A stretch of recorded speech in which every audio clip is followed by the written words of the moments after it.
یہ حضرت پیر پٹھان رحمت اللہ تعالی علیہ، ان کی بارگاہ میں ایک ہم جیسا بندہ گیا کہ سنا ہے بڑی شہرت ہے، اللہ کا ولی ہے، چلو زیارت کرتے ہیں، کوئی نصیحت پوچھیں گے کہ کوئی نصیحت کرے ہمیں۔ جب وہاں گیا تو آپ بیٹھے تھے، ملاقات ہوئی تو کہنے لگا حضرت کوئی نصیحت فرما دے۔ آپ ہنس پڑے، فرمائے بیٹا 2 باتیں فقیر کی یاد رکھنا،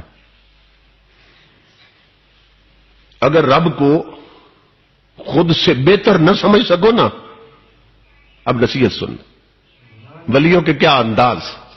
فرمایا میرے بیٹا تو نے کہا نصیحت کرے تو فقیروں کی نصیحتیں تو ایسی ہوتی ہیں، اب میری نصیحت یہ ہے کہ اگر رب کو اپنی ذات سے برتر اور بہتر نہ سمجھ سکو تو کم از کم زندگی بھر رب کو اپنے جیسا ضرور سمجھتے رہنا۔ اگر بہتر نہ سمجھ سکو اپنے جیسا ضرور سمجھ، اپنے برابر ضرور سمجھتے رہنا رب کو۔ وہ دل میں نا بڑا کڑنے لگا، کہنے لگا کہتے بہت بڑا اللہ کا ولی ہے، یہ بھی کوئی بات تھی کرنے کی؟ کوئی مسلمان ایسا ہے جو رب کو سب سے برتر نہ سمجھے، سب سے افضل نہ سمجھے؟ یہ کیا بات کر دی انہوں نے؟ کہتے ہیں کہ رب کو بہتر نہ سمجھ سکو تو کم از کم اپنے برابر ضرور سمجھتے رہنا۔ یہ کوئی بات تھی؟ میرا وقت ضائع ہو گیا، سارا سفر بیکار گیا، دل ہی دل میں کھڑنے لگا۔ اولیاء کرام تو دلوں کے جاسوس ہوتے ہیں نا، معلوم ہوتا ہے کیا سوچ رہا ہے۔ ہنس پڑے، فرمائے بیٹا یہ نصیحت نہ پلے باندھ لینا میری جو میں نے کی ہے۔ وہ اٹھ کے جانے لگا، حضرت اجازت دے۔ آپ نے فرمایا ایسا کرو، اب شام کا وقت ہے، لمبا سفر ہے، رات یہیں گزار لو، صبح چلے جانا، ناشتہ کر کے نہ صبح چلے جانا۔ وہ رک گیا، شام کا وقت تھا، اس نے رات گزاری۔ صبح سویرے وہ بیٹھا تھا اپنے کمرے میں نماز کے بعد، تو جو ناشتہ تھا نا اس کے کمرے میں پہنچایا گیا۔ وہ جو ٹرے تھا ناشتے کا، اس میں ایک طرف مرغ روسٹ پڑا تھا، مکھن تھا، شہد تھا، پراٹھے پڑے تھے، تازہ ہر شے۔ اس کے ساتھ ہی نا رات کی باسی دال پڑی تھی لنگر کی، اور خشک روٹی بھی پڑی تھی، 2-3 دن پرانی روٹی، وہ بھی ساتھ اسی ٹرے میں پڑی تھی۔ اس کے سامنے رکھ کے نا خادم آ گیا۔ وہ جب کھانا کھانے لگا تو دروازے پر ایک فقیر آیا۔ فقیر نے کہا 3 دن سے بھوکا ہوں، رب کے نام پہ کچھ دو۔ 3 دن سے بھوکا ہوں، رب کے نام پہ کچھ دو۔ اس نے وہ جو دال تھی نا رات کی باسی دال اور 3 دن پرانی روٹیاں، وہ اٹھا کر نہ رب کے نام پہ دے دی، خود پراٹھے اور مرغا کھا گیا۔ ختم کر کے کہنے لگا اب جانے کا وقت آ گیا، آخری بار میں ذرا ہاتھ ملا ہوں پیر صاحب سے۔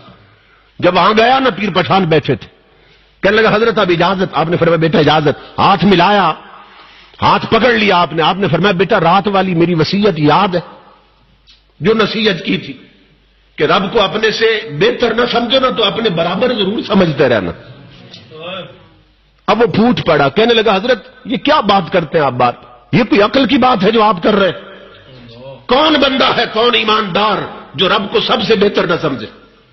اور آپ بار بار مجھے یہ کہتے ہیں، کیا مقصد ہے آپ؟ جلال میں آ گئے پیر پٹھان، فرمایا ظالم سن، صبح ناشتے میں خشک روٹی اور دال بھی تھی، پراٹھے بھی تھے، مکھن بھی تھا، روسٹ بھی تھا، اس نے رب کے نام پہ تو اسے فقیر نے مانگا تھا۔ اگر تو نے رب کو خود سے بہتر سمجھا ہوتا تو خشک ٹکڑے خود کھاتا، پراٹھے اسے دیتا، دال خود کھاتا، مرغا اسے دے دیتا۔ اور نادان اگر رب کو خود جیسا سمجھا ہوتا تو کم از کم ایک پراٹھا اسے دیتا، ایک رکھ لیتا، ایک باسی روٹی اسے دیتا، ایک رکھ لیتا۔ تو نے ساری باسی اٹھا کر اسے دی، سارے پراٹھے خود کھائے، اور بدبخت تو نے رب کو خود سے برتر کیا سمجھنا تھا، تو نے اپنے جیسا بھی نہیں سمجھا۔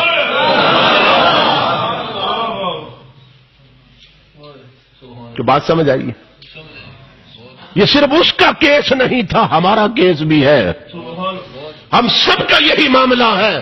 ہم نے رب کو سب سے برتر تو کیا اپنے جیسا بھی کبھی نہیں سمجھا۔ رب کے نام پہ ہم سے بھوکا مانگتا ہے، تو وہ جو بیکار شے کھانے کی ہے نا گھر میں وہ اٹھا کے دیتے ہیں.